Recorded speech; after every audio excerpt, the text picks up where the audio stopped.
Hello everyone, ਅੱਜ ਅਸੀਂ burning issues ਦਾ lecture second ਦੇਖਾਂਗੇ। ਉਰੇ ਗਲਤੀ ਨਾਲ ਥਰਡ ਲਿਖਿਆ ਗਿਆ, ਬਟ ਤੁਸੀਂ ਉਰੇ ਇਹਨੂੰ ਕੱਟ ਕੇ ਸੈਕਿੰਡ ਕਰ ਦੇਣਾ। ਠੀਕ ਹੈ ਫਰੈਂਡਸ, ਇਹ ਆਪਣਾ ਸੈਕਿੰਡ ਲੈਕਚਰ ਹੈ। ਫਸਟ ਲੈਕਚਰ ਆਪਣਾ ਸੰਡੇ ਨੂੰ ਆਇਆ ਸੀ, ਹੁਣ ਆਪਣਾ ਸੈਕਿੰਡ ਲੈਕਚਰ ਆਏਗਾ ਥਰਸਡੇ ਨੂੰ। ਓਕੇ, ਸੋ ਆਪਾਂ ਹੁਣ ਅੱਗੇ ਬਰਨਿੰਗ ਇਸ਼ੂਜ਼ ਦੇਖਾਂਗੇ। ਜੋ ਪਿਛਲੇ ਕੁਝ ਦਿਨਾਂ ਵਿੱਚ ਜੋ ਡਿਵੈਲਪਮੈਂਟਸ ਹੋਈ ਨੇ, ਕੋਈ ਇਸ਼ੂਜ਼ ਹੋਏ ਨੇ, ਉਹਨਾਂ ਨੂੰ ਲੈ ਕੇ ਆਪਾਂ ਐਨਾਲਾਈਜ਼ ਕਰਾਂਗੇ, ਸਟੱਡੀ ਕਰਾਂਗੇ, ਜਾਣਨ ਦੀ ਕੋਸ਼ਿਸ਼ ਕਰਾਂਗੇ। ਤੁਹਾਨੂੰ ਜਦੋਂ ਤੁਸੀਂ ਹੌਲੀ ਹੌਲੀ ਲੈਕਚਰਸ ਦੇਖਦੇ ਜਾਓਗੇ ਨਾ, ਤੁਹਾਨੂੰ ਸਮਝ ਆਉਂਦਾ ਜਾਏਗਾ ਕਿ ਐਕਚੁਅਲੀ ਜੇ ਕੋਈ ਇਸ਼ੂ ਨਿਕਲ ਕੇ ਸਾਹਮਣੇ ਆਉਂਦਾ ਤਾਂ ਉਸ ਦਾ ਆਪਾਂ ਬੈਕਗਰਾਊਂਡ ਕੀ ਸੋਚ ਸਕਦੇ ਹਾਂ, ਉਹਦੀ ਹਿਸਟਰੀ ਕੀ ਹੈ, ਉਹਦਾ ਵੇ ਹੈਡ ਕੀ ਹੈ। ਠੀਕ ਹੈ, ਉਹ ਆਪਾਂ ਦੇਖ ਸਕਦੇ ਹਾਂ। ਇਕੱਲਾ ਇਸ਼ੂ ਨੂੰ ਜਾਣਨ ਨਾਲ ਕੁਝ ਨਹੀਂ ਹੁੰਦਾ।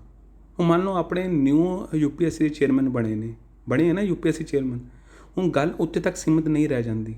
ਜਦੋਂ ਆਪਾਂ ਸਟੇਟ ਐਗਜ਼ਾਮ ਦੀ ਗੱਲ ਕਰਦੇ ਹਾਂ ਨਾ, PCS ਦੀ ਐਗਜ਼ਾਮ ਦੀ ਗੱਲ ਕਰਦੇ ਹਾਂ, ਤਾਂ ਗੱਲ ਉਸ ਵਕਤ ਆਪਾਂ ਇਹ ਨਹੀਂ ਕਹਿ ਸਕਦੇ ਕਿ ਆਪਾਂ UPSC ਦਾ ਚੇਅਰਮੈਨ ਬਣਿਆ। ਕੁਐਸਚਨ ਇਹ ਨਹੀਂ ਆਏਗਾ। ਕੁਐਸਚਨ ਇਹ ਆ ਸਕਦਾ ਕਿ UPSC ਕਿਹੜੇ ਆਰਟੀਕਲ 'ਚ ਆਉਂਦਾ, ਯੂਨੀਅਨ ਪਬਲਿਕ ਸਰਵਿਸ ਕਮਿਸ਼ਨ ਕਿਹੜੇ ਆਰਟੀਕਲ ਵਿੱਚ ਆਉਂਦਾ, ਇਹ ਕੌਨਸਟੀਟਿਊਸ਼ਨ ਵਿੱਚ ਹੈ ਜਾਂ ਨੋਨ ਕੌਨਸਟੀਟਿਊਸ਼ਨ ਹੈ, ਦੈਨ ਸਟੈਚੂਰੀ ਹੈ, ਨੋਨ ਸਟੈਚੂਰੀ ਹੈ। ਇਸ ਤਰ੍ਹਾਂ ਦੇ ਕੁਐਸਚਨ ਪੁੱਛੇ ਜਾ ਸਕਦੇ ਨੇ, ਉਹਦਾ ਬੈਕਗਰਾਊਂਡ ਪੁੱਛਿਆ ਜਾ ਸਕਦਾ। ਓਕੇ, ਸੋ ਇਸੇ ਤਰੀਕੇ ਨਾਲ ਤੁਹਾਨੂੰ ਹੌਲੀ ਹੌਲੀ ਕਾਫੀ ਕੁਝ ਪਤਾ ਲੱਗਦਾ ਜਾਏਗਾ। ਸੋ ਟੈਨਸ਼ਨ ਬਿਲਕੁਲ ਨਹੀਂ ਲੈਣੀ ਕਿ ਮੈਨੂੰ ਕੋਈ ਚੀਜ਼ ਐਸੀ ਲੱਗ ਰਹੀ ਹੈ ਕਿ ਬਹੁਤ ਜ਼ਿਆਦਾ ਹੈਵੀ ਹੈ, ਜਾਂ ਕੋਈ ਐਸਾ ਮੈਂ ਤੁਹਾਨੂੰ ਇਨਫੋਰਮੇਸ਼ਨ ਦੇ ਰਿਹਾ ਕਿ ਤੁਹਾਨੂੰ ਲੱਗ ਰਿਹਾ ਕਿ ਪਤਾ ਨਹੀਂ ਬਹੁਤ ਜ਼ਿਆਦਾ ਬਰਡਨ ਪੈ ਰਿਹਾ। ਐਸਾ ਕੁਝ ਨਹੀਂ ਹੈ। ਤੁਹਾਨੂੰ ਈਜ਼ੀਲੀ ਆਰਾਮ ਨਾਲ ਸਮਝਣਾ, ਸਿਰਫ ਇਸ਼ੂ ਨੂੰ ਸਮਝਣ ਦੀ ਕੋਸ਼ਿਸ਼ ਕਰਨੀ ਹੈ। ਹਾਲੇ ਭਾਵੇਂ ਤੁਸੀਂ ਯਾਦ ਵੀ ਨਾ ਕਰੋ, ਕੋਈ ਚੱਕਰ ਨਹੀਂ ਹੈ। ਬਸ ਸਮਝੋ ਅਤੇ ਨੋਟਸ ਬਣਾਓ। ਦੋ ਚੀਜ਼ਾਂ ਜ਼ਰੂਰ ਕਰਨਾ ਮੇਰੇ ਨਾਲ ਕਿ ਤੁਸੀਂ ਸਮਝਣਾ ਅਤੇ ਨੋਟਸ ਬਣਾਉਣੇ ਨੇ। ਇਹ ਤੁਹਾਨੂੰ ਹਮੇਸ਼ਾ ਫਾਇਦੇਮੰਦ ਰਹਿਣਗੇ। ਮੈਂ ਤੁਹਾਨੂੰ PDF ਪ੍ਰੋਵਾਈਡ ਕਰਦਾ, ਕੋਈ ਫਾਇਦਾ ਨਹੀਂ ਹੈ। ਮੰਨ ਲਓ ਮੈਂ ਤੁਹਾਨੂੰ PDF ਪ੍ਰੋਵਾਈਡ ਕਰ ਦਵਾਂ, ਤੁਸੀਂ PDF ਕਿੰਨੇ ਕੁ ਇਕੱਠੇ ਕਰ ਲਓਗੇ? ਇਹ ਤਾਂ ਲੈਕਚਰ ਸੀਰੀਜ਼ ਉਦੋਂ ਤੱਕ ਚੱਲਦੀ ਰਹੇਗੀ ਜਦ ਤੱਕ ਆਪਣਾ PCS ਦਾ ਐਗਜ਼ਾਮ ਨਹੀਂ ਆ ਜਾਂਦਾ। ਓਕੇ, ਸੋ ਇਹ ਇੱਕ ਚੀਜ਼ ਹੋਰ ਹੈ, ਤੁਹਾਨੂੰ ਕੰਟੀਨਿਊ ਰੱਖਣੇ ਹੈ ਲੈਕਚਰਸ, ਕਿਉਂਕਿ ਆਉਣ ਵਾਲੇ ਲੈਕਚਰਸ ਮੈਂ ਇਹਨਾਂ ਦੀ ਰਿਵੀਜ਼ਨ ਵੀ ਕਰਾਵਾਂਗਾ।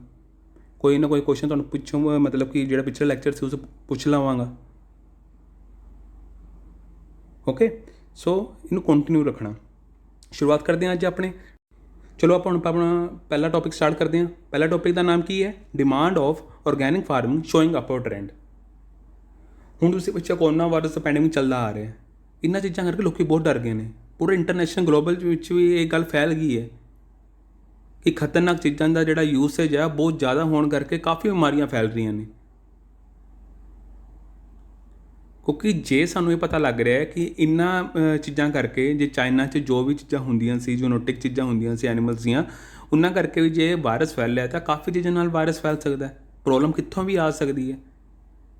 ਜਿਵੇਂ ਐਗਰੀਕਲਚਰ 'ਚ ਕੈਮੀਕਲ ਦਾ ਯੂਜ਼ ਹੋ ਰਿਹਾ, ਠੀਕ ਹੈ ਨਾ, ਇਹਨਾਂ ਚੀਜ਼ਾਂ ਦਾ ਯੂਜ਼ ਹੋਣ ਨਾਲ ਹੋਰ ਵੀ ਬਿਮਾਰੀਆਂ ਫੈਲ ਸਕਦੀਆਂ। ਤਾਂ ਲੋਕਾਂ ਨੂੰ ਹੋਣ ਲੱਗ ਪਿਆ ਕਿ ਹੁਣ ਤੁਹਾਨੂੰ ਮਤਲਬ ਕਿ ਘੱਟੋ ਘੱਟ ਆਪਣੇ ਜਿਹੜਾ ਖਾਣ ਪੀਣ ਉਹ ਤਾਂ ਸਹੀ ਹੋਵੇ। ਉਹ ਕਿੱਥੋਂ ਸਹੀ ਹੋਏਗਾ? ਐਗਰੀਕਲਚਰ ਤੋਂ ਹੀ ਸਹੀ ਹੋਏਗਾ। ਜਦੋਂ ਐਗਰੀਕਲਚਰ ਤੋਂ ਹੀ ਸਹੀ ਹੋਏਗਾ, ਕਿਉਂ ਨਾ ਇਹਨਾਂ ਉੱਪਰ ਕੰਮ ਕੀਤਾ ਜਾਵੇ। ਤਾਂ ਜੇ ਇਹਨਾਂ ਉੱਪਰ ਕੰਮ ਕੀਤਾ ਜਾਵੇ ਤਾਂ ਸਭ ਤੋਂ ਪਹਿਲੇ ਗੱਲ ਕਿਸ ਦੇ ਉੱਪਰ ਆਉਣੀ ਚਾਹੀਦੀ ਹੈ? ਆਰਗੈਨਿਕ ਫਾਰਮਿੰਗ ਉੱਪਰ ਗੱਲ ਆ ਰਹੀ ਹੈ।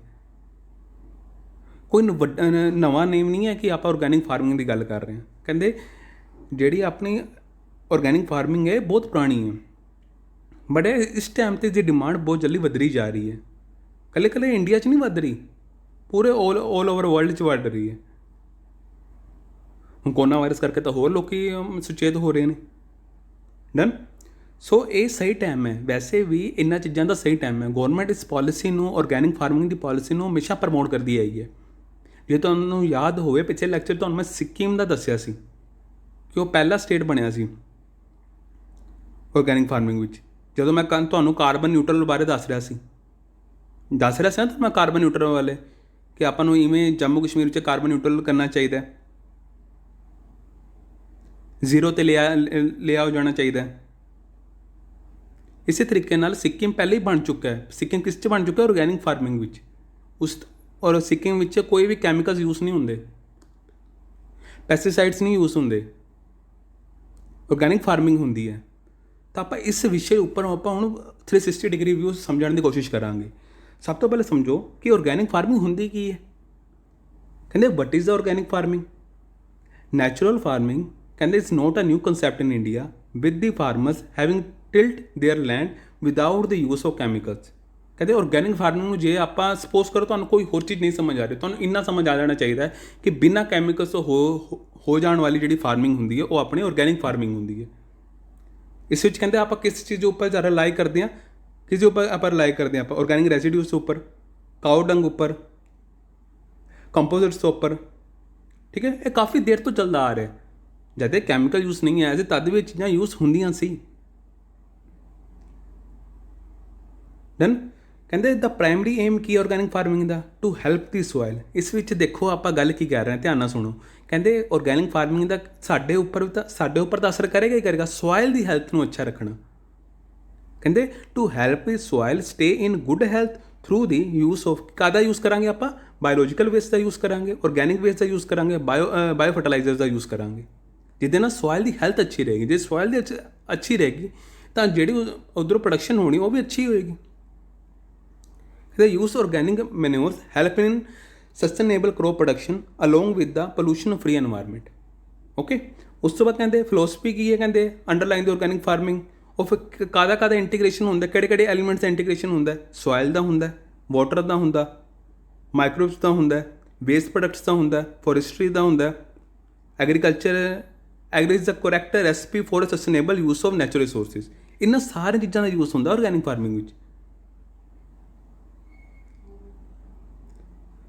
ਠੀਕ ਹੈ ਫਰੈਂਡਸ, ਸੋ ਕਹਿੰਦੇ ਤਾਂ ਮੈਥਡ ਅਵੋਇਡ, ਇਹ ਜਿਹੜਾ ਮੈਥਡ ਹੈ ਆਰਗੈਨਿਕ ਫਾਰਮਿੰਗ ਦਾ, ਕਹਿੰਦੇ ਅਵੋਇਡਸ ਔਰ ਐਕਸਕਲੂਡ, ਕਿਹਨਾਂ ਨੂੰ ਐਕਸਕਲੂਡ ਕਰੇਗਾ, use of synthetic inputs like pesticides, fertilisers, hormones. ਠੀਕ ਹੈ ਫਰੈਂਡਸ, ਕਹਿੰਦੇ ਆਪਣੇ ਇੰਡੀਆ 'ਚ ਫਾਰਮਿੰਗ ਆਰਗੈਨਿਕ ਕਿਵੇਂ ਹੈ, how organic is India farming ਜੇ ਪੁੱਛਿਆ ਜਾ ਰਿਹਾ। ਕਹਿੰਦੇ ਇੰਡੀਆ ਰੈਂਕ ਕਰਦਾ ਹੈ ਫਸਟ ਨੰਬਰ 'ਤੇ ਇਹ number of organic farmers and 9th in terms of the area under the organic farming. ਇਹ ਤੁਹਾਨੂੰ ਪਹਿਲੇ ਪਤਾ ਸੀ ਕਿ ਆਪਣਾ ਇੰਡੀਆ ਫਸਟ ਰੈਂਕ ਕਰ ਰਿਹਾ, ਕਿਸ ਨੂੰ ਲੈ ਕੇ, ਆਰਗੈਨਿਕ ਫਾਰਮਰਸ ਨੂੰ ਲੈ ਕੇ, ਨੰਬਰ ਆਫ ਆਰਗੈਨਿਕ ਫਾਰਮਰਸ ਨੂੰ ਲੈ ਕੇ, ਅਤੇ 9th ਹੈ ਇਨ ਟਰਮ ਆਫ ਏਰੀਆ। ਇੱਕ ਏਰੀਆ ਤੁਹਾਨੂੰ ਮੈਂ ਗੱਲ ਕਰਤੀ ਇੱਕ ਸਟੇਟ ਦੀ, ਸਿੱਕਿਮ ਦੀ। ਡਨ, ਹੋਰ ਗੱਲ ਕਹਿ ਹੀ ਦਿੱਤੀ। ਦੇਖੋ ਕਹਿੰਦੇ Sikkim become the first state in the world to become fully organic and other states include the Tripura, Uttarakhand have set a similar targets. ਹੁਣ ਸਭ ਤੋਂ ਪਹਿਲੇ ਤਾਂ ਕੌਣ ਆ ਰਿਹਾ, ਯਾਦ ਰੱਖਣਾ ਹਮੇਸ਼ਾ, ਕੌਣ ਆ ਰਿਹਾ, ਸਿੱਕਿਮ ਆ ਰਿਹਾ, ਦੂਜੇ ਤੇ ਕੌਣ ਆ ਰਿਹਾ, ਤ੍ਰਿਪੁਰਾ ਆ ਰਿਹਾ, ਤੀਜੇ ਤੇ ਕੌਣ ਆ ਰਿਹਾ, ਉੱਤਰਾਖੰਡ ਆ ਰਿਹਾ। ਕਹਿੰਦੇ ਨੌਰਥ ਈਸਟ ਸਟੇਟਸ, ਜਿਹੜੇ ਨੌਰਥ ਈਸਟ ਤੁਹਾਨੂੰ ਪਤਾ ਹੀ ਹੈ, ਮਨੀਪੁਰ ਹੋ ਗਿਆ, ਮਿਜ਼ੋਰਮ ਹੋ ਗਿਆ, ਮੇਘਾਲਿਆ ਹੋ ਗਿਆ। ਡਨ, ਕਹਿੰਦੇ north east states India has a traditionally been organic and the consumption of chemical is far less than the rest of the country. ਕਹਿੰਦੇ ਜਿਹੜੀ ਆਪਣੀ ਨੌਰਥ ਈਸਟ ਸਟੇਟਸ ਹੈ ਨਾ, ਉੱਥੇ ਦੇ ਜਿਹੜੇ ਲੋਕ ਹੈ, ਉੱਥੇ ਦੇ ਰਹਿਣ ਵਾਲੇ ਜਿਹੜੇ ਫਾਰਮਰਸ ਹੈ, ਉਹ ਬਹੁਤ ਘੱਟ ਯੂਜ਼ ਕਰਦੇ ਆ ਕੈਮੀਕਲਸ ਦਾ, ਜੇ ਆਪਾਂ ਕੰਪੈਰੀਜ਼ਨ ਕਰੀਏ ਰੈਸਟ ਆਫ ਦੀ ਇੰਡੀਆ ਨੂੰ। ਠੀਕ ਹੈ, ਸਿਮਿਲਰਲੀ ਕਹਿੰਦੇ tribal and the island territories are being nurtured to continue their organic story. ਉਸ ਤੋਂ ਬਾਅਦ ਕਹਿੰਦੇ ਰੀਸੈਂਟ ਗੌਰਮੈਂਟ ਨੇ ਕੀ ਇਨੀਸ਼ੀਏਟਿਵ ਲਿੱਤਾ ਹੈ, ਜੇ ਆਪਾਂ ਗੱਲ ਕਰੀਏ ਕਿ ਜੇ ਆਪਾਂ ਕਹਿ ਰਹੇ ਹਾਂ ਕਿ ਆਪਣੇ ਭਾਰਤ ਰੈਂਕ ਨੰਬਰ 1 'ਤੇ ਹੈ, ਨੰਬਰ ਆਫ ਫਾਰਮਰਸ 'ਤੇ 9th ਹੈ ਇਨ ਏਰੀਆ ਵਾਈਜ਼, ਤਾਂ ਕੁਛ ਨਾ ਕੁਛ ਤਾਂ ਆਪਣੇ ਗੌਰਮੈਂਟ ਨੇ ਕੀਤਾ ਹੋਏਗਾ। ਇਹ ਤਾਂ ਹੈ ਨਹੀਂ ਕੁਛ ਗੌਰਮੈਂਟ ਨਹੀਂ ਕਰੇਗੀ। ਕਹਿੰਦੇ ਰੀਸੈਂਟ ਗੌਰਮੈਂਟ ਇਨੀਸ਼ੀਏਟਿਵ ਕੀ ਹੈ, to promote the organic farming with the aim of the assisting farmers to adopt the organic farming, improve the remunerations due to the premium prices, to dedicated programs namely mission organic value chain development for north east। ਪਰੰਪਰਾਗਤ ਕ੍ਰਿਸ਼ੀ ਵਿਕਾਸ ਯੋਜਨਾ ਲਿਆ ਕੇ ਆਂਦੀ ਗਈ ਜਦੋਂ launch ਹੋਈ 2015 ਵਿੱਚ। ਇੱਕ ਸਕੀਮ ਲੈ ਕੇ ਆਉਂਦੀ ਗਈ, ਕਾਹਦੇ ਲਈ ਸਕੀਮ ਲੈ ਕੇ ਆਉਂਦੀ ਗਈ, ਦੈਨ ਇੱਕ development of north east region ਦੀ ਗੱਲ ਆਖੀ ਗਈ, ਜਿਸ ਵਿੱਚ ਆਪਾਂ ਮਿਸ਼ਨ ਆਰਗੈਨਿਕ ਵੈਲਿਊ ਚੇਨ ਦੀ ਗੱਲ ਆਖੀ ਗਈ। ਕਾਹਦੇ ਲਈ ਆਖੀ ਗਈ, ਤਾਂ ਕਿ ਆਪਾਂ ਇਨਕਰੇਜ ਕਰੀਏ ਕੈਮੀਕਲ ਫ੍ਰੀ ਫਾਰਮਿੰਗ ਦੀ। ਦੈਨ ਉਸ ਤੋਂ ਬਾਅਦ ਕਹਿੰਦੇ with the simultaneous thrust given by the agri export policy 2018 India can emerge as a major player in the global organic markets। ਕਹਿੰਦੇ ਜਦੋਂ ਐਗਰੀ ਐਕਸਪੋਰਟ ਪਾਲਿਸੀ ਦੀ ਗੱਲ ਨਿਕਲ ਕੇ ਸਾਹਮਣੇ ਆਉਂਦੀ ਹੈ ਇੰਡੀਆ ਦੀ, ਤਾਂ ਸਭ ਤੋਂ ਪਹਿਲੇ ਇੰਡੀਆ ਹੀ ਇੱਕ ਐਸਾ ਹੈ ਜੋ ਸਭ ਤੋਂ ਮੇਜਰ ਪਲੇਅਰ ਗਿਣਿਆ ਜਾਂਦਾ ਹੈ ਕਿਸੇ ਵਿੱਚ, ਆਰਗੈਨਿਕ ਮਾਰਕੀਟਸ ਵਿੱਚ, ਗਲੋਬਲ ਆਰਗੈਨਿਕ ਮਾਰਕੀਟਸ ਵਿੱਚ, ਕੱਲ੍ਹ ਇੰਡੀਆ ਵਿੱਚ ਨਹੀਂ, global. The major organic exports from India have been flax seeds, sesame, soybean, medicine plants, rice, pulses, which are instrumental in driving an increasing of nearly 50% in organic exports in 2018-19, touching with 5,151 crore. ਤਾਂ ਸਮਝਣ ਚਾਹ ਰਹੇ ਹੋ ਕੀ ਕਹਿ ਰਹੇ ਹੋ? ਕਹਿੰਦੇ ਜਦੋਂ ਇਹਨਾਂ ਚੀਜ਼ਾਂ ਦਾ ਐਕਸਪੋਰਟ ਹੋ ਰਿਹਾ ਉਸ ਵਿੱਚ 50% ਤਾਂ ਜਿਹੜੇ ਇਹ ਸਾਰੀ ਚੀਜ਼ਾਂ ਸੀਸਮ ਹੋ ਗਿਆ, ਸੋਇਆਬੀਨ ਹੋ ਗਿਆ, ਮੈਡੀਕਲ ਪਲਾਂਟਸ ਹੋ ਗਿਆ, ਜਿਹੜੇ ਇਹਨਾਂ ਚੀਜ਼ਾਂ ਦਾ ਜਿਹੜਾ ਐਕਸਪੋਰਟ ਹੋ ਰਿਹਾ ਉਸ ਵਿੱਚ ਜਿਹੜਾ 50% ਉਹ ਸਾਰਾ ਆਰਗੈਨਿਕ ਹੈ।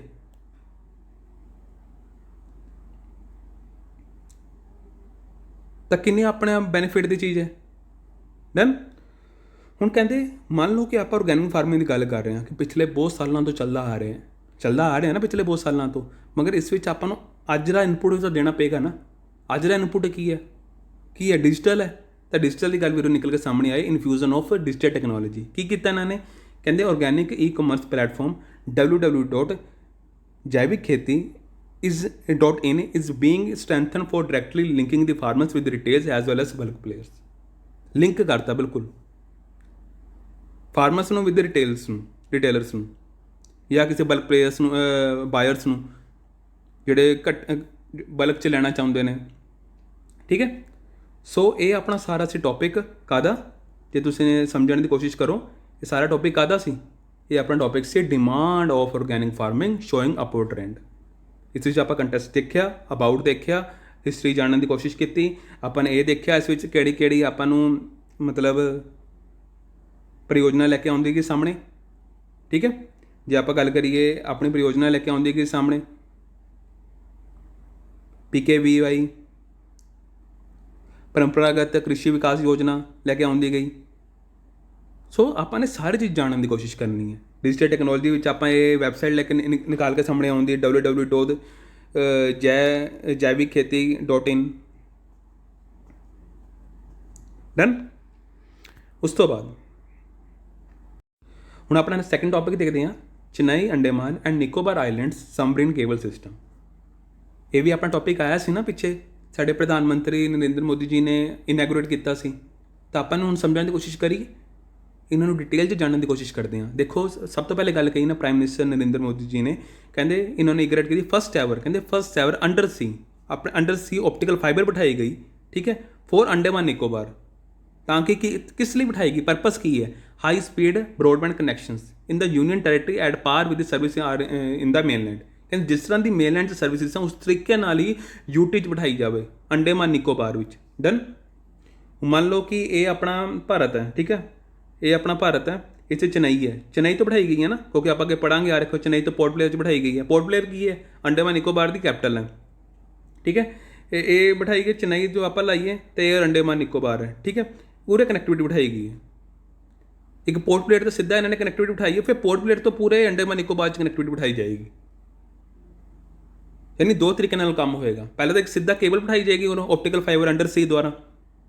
ਠੀਕ ਹੈ, ਬੇ ਆਫ ਬੰਗਾਲ ਹੈ ਨਾ ਉਰੇ ਆਪਣਾ। ਠੀਕ ਹੈ ਨਾ, ਇਹਦੇ ਅੰਡਰ ਸੀ 'ਚ ਬਿਠਾਈ ਜਾਏਗੀ। ਫਿਰ ਉਰੇ ਪਹੁੰਚ ਕੇ ਜਿਹੜੀ ਇਹ ਤਾਰ ਆਏਗੀ ਫਿਰ ਪੂਰੀ ਕਨੈਕਟੀਵਿਟੀ ਬਿਠਾਈ ਜਾਏਗੀ ਅੰਡੇਮਾਨ ਨਿਕੋਬਾਰ ਵਿੱਚ, ਕਿਉਂਕਿ ਅੰਡੇਮਾਨ ਨਿਕੋਬਾਰ 'ਚ ਕਾਫੀ ਆਈਲੈਂਡਸ ਹਨ, ਬਸ ਉਹਨਾਂ 'ਚੋਂ ਕੁਛ ਕੁ ਆਈਲੈਂਡਸ ਹੈ ਜਿੱਥੇ ਲੋਕ ਰਹਿ ਪਾ ਰਹੇ ਨੇ। ਤਾਂ ਇਹਨਾਂ ਦੀ ਆਪਾਂ ਕੋਈ ਡਿਟੇਲ ਜਾਣਨ ਦੀ ਕੋਸ਼ਿਸ਼ ਕਰਦੇ ਹਾਂ। ਕਹਿੰਦੇ ਪ੍ਰੋਜੈਕਟ ਇਨਫੋਸਿਸ ਦੀ better connectivity from Chennai to Port Blair and 7 other islands. ਕਿਹੜੇ? ਸਵਰਾਜ ਦੀਪ, ਠੀਕ ਹੈ, ਹੇਵਲੋਕ, ਲੌਂਗ ਆਈਲੈਂਡ, ਰੰਗਤ, ਹਟਬੇ ਜਿਸ ਨੂੰ ਆਪਾਂ ਲਿਟਲ ਅੰਡੇਮਾਨ ਵੀ ਕਹਿੰਦੇ ਹਾਂ, Kamorta and Car Nicobar and Campbell Bay, Great Nicobar ਵੀ ਕਹਿੰਦੇ ਹਾਂ। ਇਹ ਆਪਣੇ ਹੋ ਗਏ 7 ਆਈਲੈਂਡ। ਠੀਕ ਹੈ, ਉਸ ਤੋਂ ਬਾਅਦ ਕਹਿੰਦੇ the project has been implemented at a cost of, ਕਿੰਨੀ ਕੋਸਟ ਲੱਗੀ ਆਪਣੇ? 1,224 ਕਰੋੜ। ਟੋਟਲ ਕਿੰਨੇ ਪੈਸੇ ਲੱਗੇ ਹੈ ਗੌਰਮੈਂਟ ਦੇ? 1,224 ਕਰੋੜ। ਇਸ ਨੂੰ ਫੰਡ ਕਿੰਨੇ ਕੀਤਾ? ਸਭ ਤੋਂ ਵੱਡੀ ਗੱਲ ਆਉਂਦੀ ਫੰਡ ਕਿੰਨੇ ਕੀਤਾ, ਕਿਹੜਾ ਕੀ ਨਾਮ ਹੈ ਉਹਦਾ? ਕਹਿੰਦੇ ਯੂਨੀਵਰਸਲ ਸਰਵਿਸ ਓਬਲੀਗੇਸ਼ਨ ਫੰਡ। ਇਹ ਕਿਸ ਦੇ ਅੰਡਰ ਆਉਂਦੀ ਹੈ? ਮਿਨਿਸਟਰੀ ਆਫ ਦੀ ਕਮਿਊਨੀਕੇਸ਼ਨ ਦੇ ਅੰਡਰ ਆਉਂਦੀ ਹੈ। ਹਮੇਸ਼ਾ ਯਾਦ ਰੱਖਣਾ, ਕਦੀ ਪੁੱਛ ਲਿਆ ਜਾਵੇ ਯੂਨੀਵਰਸਲ ਸਰਵਿਸ ਓਬਲੀਗੇਸ਼ਨ ਫੰਡ ਪੁੱਛ ਲਿਆ ਜਾਵੇ ਤਾਂ ਉਹ ਹਮੇਸ਼ਾ ਆਏਗੀ ਮਿਨਿਸਟਰੀ ਆਫ ਦੀ ਕਮਿਊਨੀਕੇਸ਼ਨ ਵਿੱਚ। ਤੁਹਾਨੂੰ ਲੱਗ ਰਿਹਾ ਹੋਏਗਾ ਇਹ 'ਚ ਕਿਹੜੀ ਵੱਡੀ ਗੱਲ ਹੈ, ਕਿਉਂਕਿ ਤੁਸੀਂ ਦੇਖੋਗੇ ਅੰਡੇਮਾਨ ਨਿਕੋਬਾਰ ਵਿੱਚ ਆਪਣੇ 21st ਸੈਂਚੁਰੀ ਵਿੱਚ ਹੁਣ ਜਾ ਕੇ ਆਪਟੀਕਲ ਫਾਈਬਰ ਦੀ ਜਿਹੜੀ ਕੇਬਲ ਬਿਠਾਈ ਗਈ ਅੰਡਰ ਸੀ ਦੁਆਰਾ, ਹਾਈ ਕਨੈਕਟੀਵਿਟੀ, ਕਿਉਂਕਿ ਉੱਥੇ ਇੰਨੀ ਹਾਈ ਕਨੈਕਟੀਵਿਟੀ ਨਹੀਂ ਸੀ ਜਿੰਨੇ ਆਪਣੇ ਉਰੇ ਮੇਨਲੈਂਡ ਵਿੱਚ ਹੈ, ਇੰਡੀਆ ਵਿੱਚ ਹੈ। ਡਨ। ਉਸ ਤੋਂ ਬਾਅਦ ਕਹਿੰਦੇ according to official data internet with the speed कितनी होएगी 400 gigabyte per second will be provided at Port Blair and the other island कितनी होएगी 200 per second. The foundation of ਕਿੰਨੇ ਕਿਲੋਮੀਟਰ ਦੀ ਰੇਂਜ ਹੈ? ਜੇ ਆਪਾਂ ਗੱਲ ਕਰੀਏ ਚੇਨਈ ਤੋਂ ਲੈ ਕੇ ਅੰਡੇਮਾਨ ਨਿਕੋਬਾਰ ਦੀ ਗੱਲ ਕਰੀਏ, ਕਿੰਨੀ ਕਿਲੋਮੀਟਰ ਦੀ ਰੇਂਜ ਬੈਠਦੀ ਹੈ? ਕੁਐਸਚਨ ਪੁੱਛਿਆ ਜਾ ਸਕਦਾ ਹੈ। 2312 ਕਿਲੋਮੀਟਰ। ਡਨ। ਇਹ ਪ੍ਰੋਜੈਕਟ ਕਦੋਂ ਸਟਾਰਟ ਹੋ ਗਿਆ ਸੀ? ਇਹਨੂੰ ਪੂਰੇ 2 ਸਾਲ ਲੱਗੇ ਆ ਪ੍ਰੋਜੈਕਟ ਬਣਨ ਨੂੰ, ਠੀਕ ਹੈ, ਮਤਲਬ ਕਿ ਪੂਰਾ ਹੋਣ ਨੂੰ 2018 ਵਿੱਚ ਸਟਾਰਟ ਹੋ ਚੁੱਕਾ ਸੀ। ਹੁਣ ਗੱਲ ਆਪਾਂ ਅੱਗੇ ਕਰਦੇ ਹਾਂ। ਇਸ ਵਿੱਚ ਤੁਹਾਨੂੰ ਇੱਕ ਹੋਮਵਰਕ ਦੇ ਰਿਹਾ। ਡਨ। ਮੈਨੂੰ ਹਰ ਇੱਕ ਬੱਚੇ ਨੇ ਜਿਹੜਾ ਇਹ ਪੜ੍ਹੇਗਾ, ਠੀਕ ਹੈ, ਕਿਉਂਕਿ ਜਿੰਨਾ ਤੁਹਾਨੂੰ ਮੈਂ ਸਮਝਾਇਆ ਹੈ, ਠੀਕ ਹੈ ਨਾ, ਜਿੰਨਾ ਮੈਂ ਕੇਬਲ ਬਾਰੇ ਸਮਝਾਇਆ ਉਸ ਨੂੰ ਲੈ ਕੇ ਉਰੇ ਮੈंने what is the submarine communication cable ਦਿੱਤੀ ਹੈ ਅਤੇ ਉਰੇ ਮੈंने ਕੀ ਕੀਤਾ, ਉਹਦੀ ਸਮਝਾਇਆ ਵੀ ਪਿਆ। ਡਨ। ਹੁਣ ਤੁਹਾਨੂੰ ਇਸ ਨੂੰ ਮੈਂ ਐਕਸਪਲੇਨ ਨਹੀਂ ਕਰਾਂਗਾ ਕਿਉਂਕਿ ਤੁਹਾਨੂੰ ਮੈਂ ਐਕਸਪਲੇਨ ਕਰ ਚੁੱਕਾ। ਹੁਣ ਤੁਸੀਂ ਇਸ ਨੂੰ ਪੜ੍ਹ ਕੇ ਤੁਹਾਨੂੰ ਮੈਨੂੰ ਇੱਕ ਲਾਈਨ ਵਿੱਚ ਥੱਲੇ ਕਮੈਂਟ ਵਿੱਚ ਦੱਸਣਾ ਇਹਦਾ ਕੀ ਮਤਲਬ ਹੈ। ਸਮਰੀਨ ਕਮਿਊਨੀਕੇਸ਼ਨ ਕੇਬਲ ਦਾ ਇੱਕ ਲਾਈਨ ਮਤਲਬ ਇੱਕ ਸੈਂਟੈਂਸ ਵਿੱਚ ਦੱਸ ਦਿਓ। ਡਨ। ਕੀ ਮਤਲਬ ਹੈ ਇਹ ਤੁਹਾਨੂੰ ਆਪ ਦੱਸਣਾ। ਇਹ ਤੁਹਾਡਾ ਹੋਮਵਰਕ ਹੈ, ਫਸਟ ਹੋਮਵਰਕ ਹੈ। ਡਨ। ਕਹਿੰਦੇ ਇਹਨਾਂ ਨੇ ਅੰਡੇਮਾਨ ਨਿਕੋਬਾਰ ਹੀ ਕਿਉਂ ਚੁਣਿਆ? ਵਾਈ ਅੰਡੇਮਾਨ ਨਿਕੋਬਾਰ? ਦੇਖਦੇ ਹਾਂ ਆਪਾਂ। ਕਹਿੰਦੇ Indian Ocean has been the centre of the Indian trade and strategic ਇਹ ਪਾਵਰ ਆਏਗਾ, power for the 1000 of years, ਠੀਕ ਹੈ ਨਾ। ਮੈਂ ਦੇਖਿਆ ਹੀ ਗਿਆ ਕਿ ਜਿਹੜਾ ਆਪਣਾ ਇੰਡੀਅਨ ਓਸ਼ਨ ਆ ਉਹ ਹਮੇਸ਼ਾ ਸੈਂਟਰ ਰਿਹਾ ਇੰਡੀਆ ਦਾ, ਕਾਹਦੇ ਲਈ? ਟ੍ਰੇਡ ਲਈ ਅਤੇ ਸਟ੍ਰੈਟੇਜਿਕ ਪਾਰਟਨਰਸ਼ਿਪ ਲਈ, ਮਤਲਬ ਉਹਦੀ ਸਟ੍ਰੈਟੇਜਿਕ ਪਾਵਰ ਰਹੀ ਹੈ ਹਮੇਸ਼ਾ। ਮਗਰ ਹੁਣ ਕੀ ਕਰ ਰਿਹਾ ਇੰਡੀਆ? ਕਹਿੰਦੇ ਹੁਣ ਨਿਊ ਪੋਲਿਸੀ ਫੋਲੋ ਕਰ ਰਿਹਾ, following the new policy and practice of trade and cooperation on Indian Pacific, the importance of our islands including the Andaman Nicobar has increased further. ਹੁਣ ਉਹ ਇੰਡੀਅਨ ਓਸ਼ਨ ਜਿਹੜਾ ਸੀ ਉਹ ਤਾਂ ਭਾਰਤ ਦਾ ਸੈਂਟਰ ਰਿਹਾ ਹੀ ਰਿਹਾ, ਠੀਕ ਹੈ ਨਾ, ਬਟ ਹੁਣ ਉਹ ਇੰਡੀਅਨ ਪੈਸੀਫਿਕ ਓਸ਼ਨ ਵਿੱਚ ਵੀ ਅੱਗੇ ਜਾਣਾ ਚਾਹੁੰਦਾ, ਉਸ ਵਿੱਚ ਆਪਣੀ ਸਥਿਤੀ ਨੂੰ ਮਜ਼ਬੂਤ ਕਰਨਾ ਚਾਹੁੰਦਾ। ਇਸ ਕਰਕੇ ਉਹ ਅੰਡੇਮਾਨ ਨਿਕੋਬਾਰ 'ਚ ਕਨੈਕਟੀਵਿਟੀ ਨੂੰ ਹੋਰ ਅੱਛਾ ਕਰਨਾ ਚਾਹ ਰਿਹਾ। ਇਹਦੀ ਇੰਪੋਰਟੈਂਸ ਕੀ ਹੈ? ਸਭ ਤੋਂ ਪਹਿਲੇ ਗੱਲ ਨਿਕਲ ਕੇ ਸਾਹਮਣੇ ਆਉਂਦੀ ਇਹਦੀ ਇੰਪੋਰਟੈਂਸ ਕੀ ਹੈ? ਡਿਜੀਟਲ ਕਨੈਕਟੀਵਿਟੀ ਹੈ। Done. The project set to be the first of its kinds in the country is expected to give the tourism.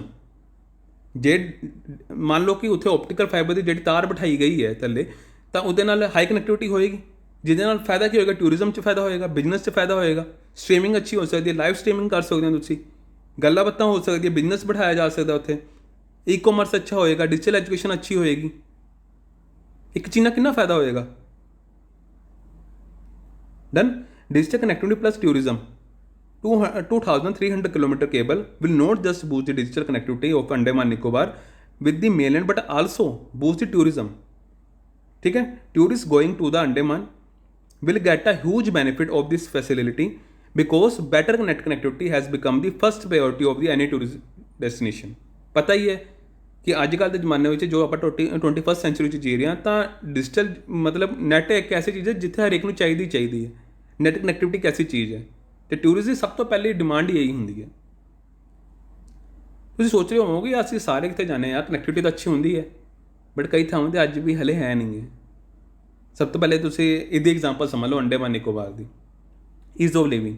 The project is commitment towards the ease of living, be it online classes, tourism, banking, shopping, telemedicine. Thousands of the families in Andaman Nicobar will now get it access। ਹੁਣ ਉਹ ਸਾਰੇ ਜਿਹੜੇ ਲੋਕ ਅੰਡੇਮਾਨ ਨਿਕੋਬਾਰ 'ਚ ਰਹਿ ਰਹੇ ਨੇ ਉਹਨੇ ਸਾਰੀ ਚੀਜ਼ਾਂ ਦਾ ਫਾਇਦਾ ਉਠਾ ਸਕਣਗੇ, ਜਿਨ੍ਹਾਂ ਬਾਰੇ ਤੁਹਾਨੂੰ ਮੈਂ ਹੁਣੇ ਗੱਲ ਕੀਤੀ ਹੈ। ਡਨ। ਹੁਣ ਅਗਲਾ ਆਪਣਾ ਟੌਪਿਕ ਹੈਗਾ ਸਿਟੀਜ਼ਨਸ਼ਿਪ ਆਫ ਬੁੱਧਾ। ਤੁਸੀਂ ਉਹ ਗੱਲ ਕਹੋਗੇ ਬੁੱਧਾ ਦੀ ਆਪਾਂ ਸਿਟੀਜ਼ਨਸ਼ਿਪ ਦੀ ਗੱਲ ਕਿਉਂ ਕਰ ਰਹੇ ਹਾਂ? ਆਪਾਂ ਸਮਝਣ ਦੀ ਕੋਸ਼ਿਸ਼ ਕਰਦੇ ਹਾਂ। ਦੇਖੋ, ਇਹ ਆਪਣੇ ਭਾਰਤ ਅਤੇ ਨੇਪਾਲ ਵਿੱਚ ਕੁਛ ਮਤਭੇਦ ਚੱਲ ਰਹੇ ਨੇ, ਉਹਨਾਂ ਚੀਜ਼ਾਂ ਨੂੰ ਲੈ ਕੇ ਅੱਜ ਆਪਾਂ ਸਾਹਮਣੇ ਗੱਲ ਕਰਾਂਗੇ, ਕਿਉਂਕਿ ਐਗਜ਼ਾਮ ਦੇ ਰਿਸਪੈਕਟਿਵ ਬਹੁਤ ਇੰਪੋਰਟੈਂਟ ਹੈ। ਐਸਾ ਇੰਪੋਰਟੈਂਟ ਨਹੀਂ ਹੈ ਕਿ ਨੇਪਾਲ ਅਤੇ ਇੰਡੀਆ 'ਚ ਜਿਹੜੀ ਡਿਬੇਟ ਹੋ ਰਹੀ ਹੈ ਉਸ ਕਰਕੇ ਇੰਪੋਰਟੈਂਟ ਹੈ, ਨਹੀਂ। ਇੰਡੀਆ ਅਤੇ ਨੇਪਾਲ ਦੀ ਜਿਹੜੀ ਡਿਬੇਟ ਹੋ ਰਹੀ ਹੈ ਉਸਦਾ ਆਪਣੇ ਐਗਜ਼ਾਮਸ ਨਾਲ ਕੋਈ ਲੈਣਾ ਦੇਣਾ ਨਹੀਂ, ਆਪਣਾ ਸਿਰਫ ਬੁੱਧਾ ਦੀ ਹਿਸਟਰੀ ਦਾ ਲੈਣਾ ਦੇਣਾ। ਉਹ ਤੁਹਾਨੂੰ ਸਮਝਾਵਾਂ ਕਿਵੇਂ, ਅੱਜ ਆਪਾਂ ਇਹਦੀ ਹਿਸਟਰੀ ਬਾਰੇ ਗੱਲ ਕਰਾਂਗੇ। ਕਹਿੰਦੇ has to the beginning over the birth place of Lord Ram and its nationality. ਪਿੱਛੇ ਤੁਸੀਂ ਸੁਣਿਆ ਹੀ ਹੋਣਾ ਕਿ ਲੋਰਡ ਰਾਮ ਦੀ ਜਿਹੜਾ ਬਰਥ ਪਲੇਸ ਹੈ ਉਹ ਨੇਪਾਲ ਕਹਿੰਦਾ ਸਾਡੇ ਹੈ, ਭਾਰਤ ਕਹਿੰਦਾ ਨਹੀਂ ਸਾਡੇ ਹੈ। ਇਹਨਾਂ ਚੀਜ਼ਾਂ ਉੱਪਰ ਡਿਬੇਟ ਦਾ ਉਹ ਆਲਰੇਡੀ ਚੱਲ ਹੀ ਰਹੀ ਸੀ, ਹੁਣ ਬੁੱਧਾ ਉੱਪਰ ਵੀ ਗੱਲ ਆ ਗਈ। ਕਹਿੰਦੇ ਹੁਣ statements were flying about the Gautam Buddha and its nationality, citizenship ਉੱਪਰ ਗੱਲ ਆ ਗਈ, ਠੀਕ ਹੈ। This time Buddha was drawn into Nepal Indian politics by S Jaishankar the Indian minister to external affairs. ਹੁਣ ਆਪਾਂ ਨਿਕਾਲ ਕੇ ਸਾਹਮਣੇ ਆਉਂਦੇ ਹਾਂ। ਸਭ ਤੋਂ ਪਹਿਲੇ ਇਹ ਆ ਗਈ ਆਪਣੀ ਡਿਬੇਟ ਦੀ ਗੱਲ, ਠੀਕ ਹੈ। ਇਹ ਇੱਕ ਇਸ਼ੂ ਸੀ, ਠੀਕ ਹੈ। ਹੁਣ ਇਸ ਇਸ਼ੂ ਨੂੰ ਤੁਸੀਂ ਭੁੱਲ ਜਾਓ, ਇਸ ਇਸ਼ੂ ਨੂੰ ਤੁਹਾਡਾ ਕੋਈ ਲੈਣਾ ਦੇਣਾ ਨਹੀਂ ਹੈ। ਇਹ ਤਾਂ ਇੱਕ ਇਸ਼ੂ ਸੀ, ਇਹਦਾ ਸਾਨੂੰ ਇੱਕ ਰੈਫਰੈਂਸ ਮਿਲਿਆ ਜਿਹਦੇ ਦੁਆਰਾ ਆਪਾਂ ਉਸ ਏਮ 'ਤੇ ਪਹੁੰਚਣਾ ਜੋ ਅਸੀਂ ਚਾਹੁੰਦੇ ਹਾਂ ਹਰ ਇੱਕ ਇਸ਼ੂ 'ਚੋਂ, ਕੀ ਚਾਹੁੰਦੇ ਆਪਾਂ ਹੁਣ ਬੁੱਧਾ ਬਾਰੇ ਜਾਣਨ ਦੀ ਕੋਸ਼ਿਸ਼ ਕਰਾਂਗੇ। ਕਹਿੰਦੇ who was Buddha? Buddha means one who is awake. ਠੀਕ ਹੈ। Gautam Buddha was the contemporary of the Mahavira. ਠੀਕ ਹੈ। ਉਹਨਾਂ ਦਾ ਰੋਇਲ ਨੇਮ ਕੀ ਸੀ? ਸਿਧਾਰਥ। ਠੀਕ ਹੈ। ਹੀ ਵਾਸ ਦਾ ਸਨ ਆਫ ਸੁਧੋਧਨਾ। ਕੌਣ ਸੀ? ਚੀਫ ਆਫ ਸਾਕਿਆ ਕਲਾਨ ਆਫ ਕਪਿਲ ਵਸਤੂ। ਉਹ ਕਿੱਧਰ ਸੀ? ਨੇਪਾਲ ਵਿੱਚ ਸੀ। ਠੀਕ ਹੈ। ਨੇਪਾਲ ਦੀ ਤਰਾਈ ਏਰੀਆ ਵਿੱਚ। ਤਾਂ ਇਹਨਾਂ ਦਾ ਜਨਮ ਕਿੱਥੇ ਕਦੋਂ ਹੋਇਆ? 566 BC ਵਿੱਚ ਹੋਇਆ। ਇਹ ਤੁਹਾਨੂੰ ਪਤਾ ਲੱਗ ਗਿਆ ਕਿਹੜੇ ਵਿਲੇਜ 'ਚ ਹੋਇਆ? ਲੁੰਬਨੀ ਵਿਲੇਜ 'ਚ ਹੋਇਆ। ਦੈਨ ਜੋ ਕਿ ਇਨ ਆ ਫਿਊ ਮਾਈਲਸ ਫਰੋਮ ਕਪਿਲ ਵਸਤੂ। ਲੁੰਬਨੀ ਉਸ ਵਕਤ ਕਿੱਥੇ ਸੀ? ਨੇਪਾਲ ਵਿੱਚ ਸੀ। ਹੁਣ ਉਰੇ ਤੱਕ ਦੀ ਜੇ ਆਪਾਂ ਗੱਲ ਕਰੀਏ, ਉਰੇ ਤੱਕ ਤਾਂ ਨੇਪਾਲ ਸਹੀ ਕਹਿ ਰਿਹਾ ਹੈ ਕਿ ਇਹਨਾਂ ਦੀ ਸਿਟੀਜ਼ਨਸ਼ਿਪ ਆਪਣੇ ਕਿੱਥੇ ਬਣਦੀ ਹੈ? ਨੇਪਾਲ 'ਚ ਬਣਦੀ ਹੈ। ਬਟ ਆਪਾਂ ਅੱਗੇ ਸਮਝਣ ਦੀ ਕੋਸ਼ਿਸ਼ ਕਰੀਏ ਫਿਰ ਤੁਹਾਨੂੰ ਪਤਾ ਲੱਗੇਗਾ। ਠੀਕ ਹੈ। ਹੁਣ ਉਸ ਤੋਂ ਬਾਅਦ ਕਹਿੰਦੇ ਦ ਬੁੱਧਾ ਹੂ lived 2600 years ago was not a god। ਠੀਕ ਹੈ। ਕਹਿੰਦੇ ਜਦੋਂ ਉਹ ਪੈਦਾ ਹੋਏ ਸੀ ਉਹ ਆਰਡੀਨਰੀ ਪਰਸਨ ਹੀ ਸੀ। He was an ordinary person. ਫਿਰ ਕਹਿੰਦੇ facts also suggest that a young Siddhartha Gautam left his father's place before setting at site where he attended enlightenment. ਮਤਲਬ ਕਿ ਉਹਨਾਂ ਨੂੰ ਜਿਹੜੀ ਮਤਲਬ ਕਿ ਕੀ ਕਹਿੰਦੇ ਨੇ ਨਾ ਕੀ ਨਾਮ ਹੈ, ਗਿਆਨ ਦੀ ਜਿਹੜੀ ਪ੍ਰਾਪਤੀ ਹੋਈ ਸੀ ਉਹ ਬਾਅਦ ਵਿੱਚ ਹੋਈ ਸੀ। ਪਹਿਲੇ ਉਹਨਾਂ ਨੇ ਆਪਣਾ ਘਰ ਛੱਡਿਆ। ਉਦੋਂ ਤੱਕ ਤਾਂ ਆਰਡੀਨਰੀ ਪਰਸਨ ਹੀ ਸੀ ਨਾ। ਡਨ। ਤਾਂ ਪਲੇਸ ਇਜ਼ ਨਾਓ, ਜਿਹੜੀ ਪਲੇਸ ਸੀ ਜਿੱਥੇ ਮਤਲਬ ਕਿ ਆਪਾਂ ਗੱਲ ਕਰੀ ਅਲਾਈਨਮੈਂਟ ਹੋਈ ਹੈ, ਉਹ ਕਿਹੜਾ ਸੀ? ਬੋਧ ਗਿਆ। ਉਹ ਅੱਜ ਕੱਲ੍ਹ ਕਿੱਥੇ ਹੈ? ਇੰਡੀਆ ਵਿੱਚ ਹੈ। ਯਾਨੀ ਕਿ ਸਪੋਜ਼ ਕਰੋ ਇੱਕ ਬੁੱਧਾ ਜੀ ਸੀ ਜੋ ਪਹਿਲੇ ਆਰਡੀਨਰੀ ਪਰਸਨ ਸੀ, ਉਹ ਹੋਏ ਨੇਪਾਲ ਵਿੱਚ ਹੈ ਮੰਨ ਲਓ। ਠੀਕ ਹੈ। ਲੁੰਬਨੀ ਵਿੱਚ ਹੋਏ। ਜਦੋਂ ਉਹਨਾਂ ਨੇ ਆਪਣੇ ਫਾਦਰ ਦਾ ਮਤਲਬ ਕਿ ਆਪਣੇ ਫਾਦਰ ਦਾ ਪਲੇਸ ਛੱਡਿਆ, ਉਹ ਤੱਕ ਆਰਡੀਨਰੀ ਪਰਸਨ ਸੀ। ਇਨਲਾਈਨਮੈਂਟ ਕਿੱਥੇ ਮਿਲੀ ਉਹਨਾਂ ਨੂੰ? ਭਾਰਤ ਵਿੱਚ ਮਿਲੀ ਹੈ। ਤਾਂ ਭਾਰਤ ਦਾ ਕਿੰਨਾ ਵੱਡਾ ਰੋਲ ਹੈ? ਮਤਲਬ ਕਿ ਭਾਰਤ ਦੀ ਧਰਤੀ ਦਾ ਬੜਾ ਵੱਡਾ ਰੋਲ ਹੈ। ਡਨ। ਕਹਿੰਦੇ ਹੀ discovered the 4 navel ਟਰੂਥਸ and 8 path to the Nirvana. 4 navel ਟਰੂਥਸ ਕੀ ਹੈ? ਜੇ ਉਹਨਾਂ ਨੇ ਗੱਲ ਕਰੀ ਐਗਜ਼ਿਸਟੈਂਸ ਇਜ਼ ਸਫਰਿੰਗ, ਕਿ ਇਨਸਾਨ ਹਮੇਸ਼ਾ ਸੰਘਰਸ਼ ਕਰਦੇ ਹੀ ਆਣਾ ਹੈ। ਸੰਘਰਸ਼ ਕਿਉਂ ਕਰਦਾ ਆ ਰਿਹਾ ਇਨਸਾਨ? ਸਫਰਿੰਗ ਕਿਉਂ ਕਰ ਰਿਹਾ? ਉਹ ਕਰੇਵਿੰਗ ਤੇ ਅਟੈਚਮੈਂਟ ਕਰਕੇ, ਮੋਹ ਕਰਕੇ। ਠੀਕ ਹੈ। ਉਹਦੀ ਮੋਹ ਹੀ ਨਹੀਂ ਖਤਮ ਹੁੰਦੀ।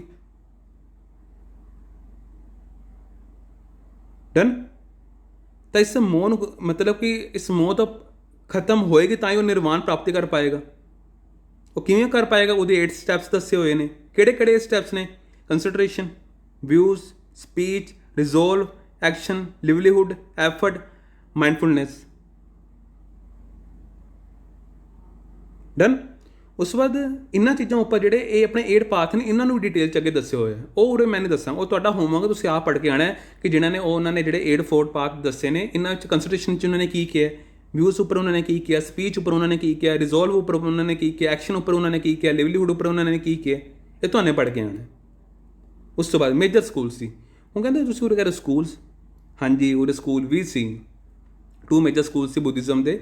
ਠੀਕ ਹੈ। ਇੱਕ ਹੁੰਦਾ ਮਹਾਯਾਨ ਅਤੇ ਇੱਕ ਹੀਨਯਾਨ। ਕਹਿੰਦੇ ਕਿਤੇ ਨਾ ਕਿਤੇ ਇੱਕ 3rd ਸਕੂਲ ਵੀ ਸੀ, ਵਜਰਯਾਨ। ਡਨ। ਹੁਣ ਆਪਾਂ ਨੇ ਇਹ ਸਾਰੀ ਹਿਸਟਰੀ ਪੜ੍ਹੀ ਹੈ। ਠੀਕ ਹੈ। ਇਹ ਆਪਣੀ ਹਿਸਟਰੀ ਪੜ੍ਹੀ ਹੈ। ਸਕੂਲ ਬਸ ਇਹ ਸੀ ਕਿ ਜੋ ਬੁੱਧਾ ਦੇ ਜਿਹੜੇ ਪਾਥ ਉੱਪਰ ਚੱਲਣ ਦੀ ਗੱਲ ਆਖੀ ਸੀ ਉਹ ਇਹਨਾਂ ਦੇ ਆਪਣੇ ਸੀ। ਮਤਲਬ ਕਿ ਮਹਾਯਾਨ ਅਤੇ ਹੀਨਯਾਨ 'ਚ ਡਿਫਰੈਂਸ ਹੈ ਬਹੁਤ। ਇਹ ਤੁਹਾਨੂੰ ਖੁਦ ਪੜ੍ਹਨਾ। ਇਹ ਤੀਜਾ ਹੋਮਵਰਕ ਹੈ ਤੁਹਾਡਾ ਕਿ ਮਹਾਯਾਨ ਅਤੇ ਹੀਨਯਾਨ ਵਿੱਚ ਕੀ ਫ਼ਰਕ ਸੀ। ਇਹ ਤੁਹਾਨੂੰ ਖੁਦ ਪੜ੍ਹ ਕੇ ਆਉਣਾ। ਹੁਣ ਕਹਿੰਦੇ ਸ਼ਬਦਾਂ ਦੇ ਜਿਹੜਾ ਵੌਰ ਚੱਲ ਰਹੀ ਸੀ ਉਸ ਵਿੱਚ ਕੀ ਨਿਕਾਲ ਕੇ ਸਾਹਮਣੇ ਆਇਆ? ਕਹਿੰਦੇ ਨੇਪਾਲ ਦੇ ਮਿਨਿਸਟਰੀ ਦੇ ਫੋਰੇਨ ਮਿਨਿਸਟਰ ਜਿਹੜੇ ਸੀ ਆਪਣੇ, ਮਤਲਬ ਕਿ ਨੇਪਾਲ ਦੀ ਗੱਲ ਕਰ ਰਿਹਾ ਮੈਂ। ਹੁਣ ਉਹਨਾਂ ਦੇ ਮਿਨਿਸਟਰ ਨੇ ਕੁਛ ਸਟੇਟਮੈਂਟ ਨਿਕਾਲ ਕੇ ਸਾਹਮਣੇ ਆਉਂਦੀ ਕਿ ਬੁੱਧਾ ਦਾ ਜਿਹੜਾ ਜਨਮ ਹੋਇਆ ਨੇਪਾਲ 'ਚ ਹੋਇਆ। ਤਾਂ ਹੀ ਸਟੇਟਡ ਡੈਟ, ਕਹਿੰਦੇ it was a well established and undeniable fact ਹੈ ਜਿਹੜਾ proven by historical and archaeological evidence that Gautam Buddha was born in Lumbini, ਜੋ ਅੱਜ ਕੱਲ੍ਹ ਨੇਪਾਲ ਵਿੱਚ ਹੈ। ਕਹਿੰਦੇ ਇਹ ਫੈਕਟ ਹੈ। ਉਹ ਦੱਸ ਵੀ ਮੰਨਦੇ ਇਹ ਫੈਕਟ ਹੀ ਹੈ। ਬਟ ਗੱਲ ਉਰੇ ਖਤਮ ਨਹੀਂ ਹੁੰਦੀ। ਕਹਿੰਦੇ the birth place of the Buddha and the fountain of the Buddhism is one of the UNESCO world heritage sites. That's true. ਠੀਕ ਹੈ। ਮੀਨਵਾਈਲ ਕਹਿੰਦੇ in a damage control exercise India minister external affairs also issue statement. ਉਹਨਾਂ ਨੇ ਵੀ ਇੱਕ statement issue ਕਰਤੀ। ਸੋ ਇਹ ਨਾ ਹੋਵੇ ਕਿ ਪੂਰੇ ਇੰਟਰਨੈਸ਼ਨਲ 'ਚ ਇਹ ਗੱਲ ਨਾ ਫੈਲ ਜਾਵੇ ਕਿ ਬੁੱਧਾ ਤਾਂ ਇੰਡੀਆ ਨਾਲ ਕੋਈ ਲੈਣਾ ਦੇਣਾ ਹੀ ਨਹੀਂ ਸੀ, ਕਿਉਂਕਿ ਉਹਨਾਂ ਦਾ ਬਰਥ ਪਲੇਸ ਤਾਂ ਨੇਪਾਲ ਵਿੱਚ ਹੈ। ਅਤੇ ਇਸ ਕਰਕੇ ਆਪਣੇ ਗੌਰਮੈਂਟ ਨੂੰ ਤਾਂ ਧਿਆਨ ਰੱਖਣਾ ਪੈਂਦਾ ਨਾ ਇਸ ਚੀਜ਼ ਦਾ। ਠੀਕ ਹੈ। ਤਾਂ ਕਹਿੰਦੇ ਇਹਨਾਂ ਨੇ ਕੀ ਕੀਤਾ? He refer to the shared Buddhist heritage between Nepal and India, but कहते there is a no doubt, कहते Gautam Buddha was born in Lumbini but which is Nepal India and Nepal which कुछ मतलब कि कंट्रीब्यूशन जोड़ा बुद्धा का वो इंडिया में ज़्यादा है ना कि नेपाल विच। किमें किस तरह आप समझने की कोशिश करते हैं। पहले इंडिया नेपाल की गल कर लें। कहते India Nepal enjoy the share history. पता ही है कि जे मान लो उन्होंने जन्म कि नाम नेपाल च होया है बट उन्होंने एनलाइटमेंट तो बोधगया आके मिली है ना, तो तुम किस तरह कह सकते हो। डन। तो India Nepal enjoy the share history culture and heritage and naturally they share some irritants that raise their ugly heads once in a while. The relationship between their two countries has hit a low lately over territories on the northwestern region of Nepal. जो ਤੁਹਾਨੂੰ ਪਿੱਛੇ ਨੇਪਾਲ ਨਾਲ ਜੋ ਝਗੜਾ ਚੱਲ ਹੀ ਰਿਹਾ ਸੀ ਭਾਰਤ ਦਾ, ਉਸ ਕਰਕੇ ਵੀ ਐਸੇ ਸਟੇਟਮੈਂਟ ਨਿਕਲ ਕੇ ਸਾਹਮਣੇ ਆਉਂਦੀ ਹੈ ਕਿਉਂਕਿ ਪਹਿਲੇ ਦੀ ਕੁਝ ਪ੍ਰੋਬਲਮਸ ਹੁੰਦੀਆਂ ਉਸ ਨੂੰ ਮਤਲਬ ਕਿ ਕੀ ਨਾਮ ਹੈ ਮਤਲਬ ਉਸ ਨੂੰ ਐਡ ਅਪ ਕਰਨ ਲਈ ਇਹਨਾਂ ਸਟੇਟਮੈਂਟ ਨੂੰ ਨਿਕਾਲ ਕੇ ਸਾਹਮਣੇ ਲੈ ਆਉਂਦਾ ਹੁੰਦਾ ਨੇਪਾਲ ਦੇ, ਕਿਉਂਕਿ ਐਸੀ ਗੱਲ ਤਾਂ ਨਹੀਂ ਹੈ ਕਿ ਹੁਣ ਦੀ ਗੱਲ ਹੈ, ਪਤਾ ਤਾਂ ਕਿੰਨੀ ਦੇਰ ਤੋਂ ਹੈ। मैं इस तरह की स्टेटमेंट निकालने का कोई मतलब ही नहीं बनता नेपाल मिनिस्टर का, फॉरेन मिनिस्टर का। तो कुछ पुराना जो बैकग्राउंड होंगे ना, जो ऑलरेडी जो इशूज़ चल रहे हैं उसनों बस ऐड करने की लोड़ होंगी है, बस उसनों थोड़ा ऐड करते हैं वो लोग, ठीक है, जोड़े अपने नेबरस ने वो ऐड करने की कोशिश करते हैं। डन। पर कहते इन्होंने उपर कुछ डायलॉग रिजोल्व करने की कोशिश की जाएगी, बट इस कुछ ऐसी कॉन्ट्रीवर्सी जो वध रही जा रही है। तो इस कहते क्वेश्चन मार्क तो यह निकले सामने आता कि कैन इंडिया क्लेम दी इलेक्टिमेसी, क्या कर सकता है। तो आप समझने की कोशिश करते हैं। कहते डिस्पाइट द फैक्ट डैट, मतलब कि डिस्पाइट द फैक्ट डैट, ये फैक्ट है कि बुद्ध जोड़े बुद्धा जी का जन्म भावें नेपाल च होया मगर बड़े सारे रीजन ने जिस करके आप ये कह ही नहीं सकते कि उसका इंडिया क्लेम ही नहीं कर सकते इलेक्टिमेसी, ठीक है। मतलब कि आप ये कह ही नहीं सकते कि इंडिया को ये राइट नहीं है, इंडिया को ये राइट नहीं है क्लेम करने का, क्योंकि अपने इंडिया में गौरमेंट की जी पॉलिसीज हैं बुद्धिस्ट डिप्लोमेसी को लैके, मतलब कि आप जो गल करिए बहुत ज़्यादा ने, किस तरह ज़्यादा ने उससे कुछ पॉइंट्स हैं मैं तुम समझने की कोशिश कराँगा।